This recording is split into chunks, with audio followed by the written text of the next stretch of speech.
पूर्व ब्लॉक प्रमुख ईश्वरचंद जायसवाल के ऊपर वाराणसी निवासी महिला ने दुष्कर्म करने का आरोप लगाया और इस घटना के लिए पुलिस में मुकदमा भी दर्ज कराया गया। इस प्रकरण को लेकर 26 नवंबर को अपने पिता ईश्वरचंद जायसवाल के पक्ष में बात रखने के लिए गोरखपुर जर्नलिस्ट प्रेस क्लब में उनके पुत्र विशाल चंद जायसवाल ने की एक प्रेस वार्ता।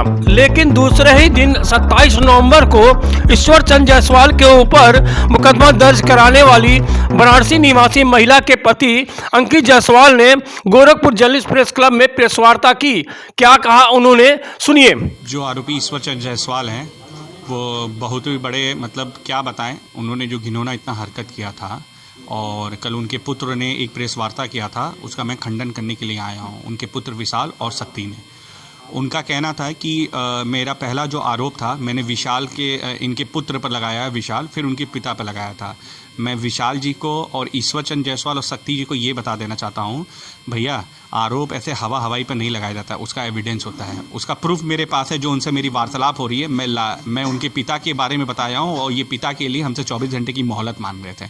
जो इसका रिकॉर्डिंग है, मैं अभी प्रेस के इस वार्ता में सारे प्रेस भाइयों को मैं एविडेंस दे दूँगा। और मैं ये भी कहना चाहता हूँ कि क्या कहते हैं, इन्होंने एक और आरोप लगाया था कि आपके बैंक लोन, ऐसे कई लोग बैंक लोन से, इनके क्या कहते हैं भाइयों के प्रलोभ से यहाँ पर मकान, घर। भैया मुझे इस सब चीज़ की ज़रूरत नहीं है, मैं सक्षम हूँ।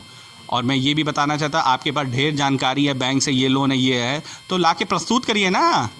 आरोप लगाना बड़ी बात नहीं है, एविडेंस ला के दीजिए ना कि ये चीज़ है। हवाई में कुछ भी लगा दो। मैं बोल दे रहा हूँ कि आपकी मतलब धर्मपत्नी की चोट, ऐसे नहीं कहते हैं। मुझे ये उन्होंने कहा था कि जो एविडेंस उनके पास है, जो वीडियो क्लिप है, वो वीडियो क्लिप के अनुसार कहा ऐसे घटना हुआ ही नहीं। भैया मैं आपको ये बताना चाहता हूँ, ये पूरा वीडियो क्लिप निकाल नहीं रहे हैं। वीडियो अब यहाँ से देख लीजिए, ये इतने बड़े मतलब बाहुबली हैं, मैनिपुलेट कर सकते हैं, मतलब प्रशासन को मैनेज कर सकते हैं, होटल वाले को मैनेज कर सकते हैं। इसका मैं उदाहरण दे देता हूँ। इसका उदाहरण ये है कि मैं प्रशासन से मांगते रह गया CDR और वीडियो रिकॉर्डिंग, मुझे नहीं मिल रहा है, उस आरोपी को मिल जा रहा है।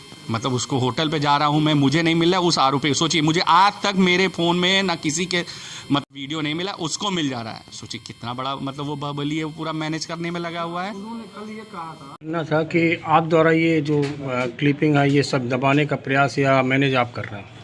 भैया एक बात बताइए, अगर क्लिपिंग का मैं कह रहा हूँ, उनके पर जो आरोप लगा रहा हूँ, तो उनकी धर्मपत्नी को ऐसा तो है नहीं मैं धर्मपत्नी को बोला हूँगा कि ये चीज़ ऐसे ऐसे बोलिए। उनकी धर्मपत्नी बोल रही है तभी ना। उनकी धर्मपत्नी का तो अभी एक ही ऑडियो है। उनकी दूसरे मतलब क्या कहते हैं, दूसरा जो ऑडियो मैं उनके धर्मपत्नी का चलाने जा रहा हूँ, उससे दूध का दूध साफ मतलब हो जाएगा, दूध का दूध पानी हो जाए मतलब हो जाएगा। उनका धर्मपत्नी क्या कहती हैं कि मैं अपने पति को जानता हूँ, मैं इतने साल से मतलब मैं झेल रही हूँ, और वो बहू के साथ जो हुआ है वो मैं भी जानती हूँ। तो इसका मतलब इनकी धर्मपत्नी को पूरी जानकारी है। नहीं, प्रशासन में आप दबाव आपका बन रहा है, बल्कि उनका नहीं बन रहा। उन्होंने प्रशासन में मेरा कोई दबाव ही नहीं बन रहा है भैया। मैं 1 हफ्ते थाने पर बैठा हुआ हूँ। मुझे प्रशासन अगर इतना ही रहता, जो महाराज जी का कहना रहता है कि महिला के साथ तुरंत तत्काल कार्रवाई होनी चाहिए, तो कुछ प्रशासन ने मेरी मदद नहीं की है। मैं प्रशासन का चक्कर लगाते लगाते मुझे 1 तारीख से लेकर 14 तारीख तक मैं चक्कर लगाया हूँ। और मैं जब बनारस चला जाता था तो मुझे बुलाया जाता था 235 किलोमीटर में, आइए आपका बयान लेना। बयान लेने के लिए सोचिए इतना मैनिपुलेट किया गया है कि उस बाहुबली का इतना थाने पर दबाव था कि मुझे 10 बजे बुलाते थे और 3 बजे 4 बजे बैठाने के बाद कहते थे आज बयान नहीं होगा, आज मैं खाली नहीं हूँ, मैं इसी चीज़ के लिए बैठा हुआ हूँ, क्या मैं और कोई काम नहीं है।